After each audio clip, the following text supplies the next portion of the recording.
विद्यालय में सब उसे मंदबुद्धि कहते थे, उसके गुरुजन भी उससे नाराज रहते थे, क्योंकि वो पढ़ने में बहुत कमजोर था और उसकी बुद्धि का स्तर औसत से भी कम था। कक्षा में उसका प्रदर्शन हमेशा ही खराब रहता था और बच्चे उसका मजाक उड़ाने से कभी नहीं चूकते थे। पढ़ने जाना तो मानो एक सजा के समान हो गया था। वो जैसे ही कक्षा में घुसता और बच्चे उस पर हंसने लगते।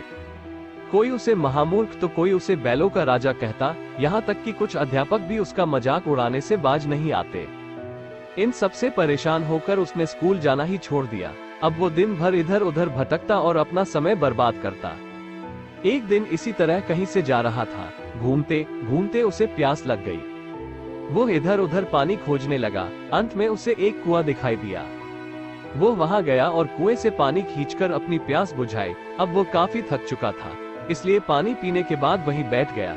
तभी उसकी नजर पत्थर पर पड़े उस निशान पर गई जिस पर बार बार कुएं से पानी खींचने की वजह से रस्सी का निशान बन गया था। वो मन ही मन सोचने लगा कि जब बार बार पानी खींचने से इतने कठोर पत्थर पर भी रस्सी का निशान पड़ सकता है, तो यदि मैं लगातार मेहनत करूं तो मुझे भी विद्या आ सकती है। उसने यह बात मन में बैठा ली और फिर से विद्यालय जाना शुरू कर दिया। कुछ दिन तक लोग उसी तरह उसका मजाक उड़ाते रहे, पर धीरे धीरे उसकी लगन देखकर अध्यापकों ने भी उसे सहयोग करना शुरू कर दिया।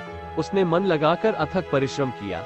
कुछ सालों बाद यही विद्यार्थी प्रकांड विद्वान वरदराज के रूप में विख्यात हुआ, जिसने संस्कृत में मुग्धबोध और लघु सिद्धांत कौमुदी जैसे ग्रंथों की रचना की। इस कहानी से हमें ये सीख मिलती है कि हम भी अपनी किसी भी कमजोरी पर जीत हासिल कर सकते हैं।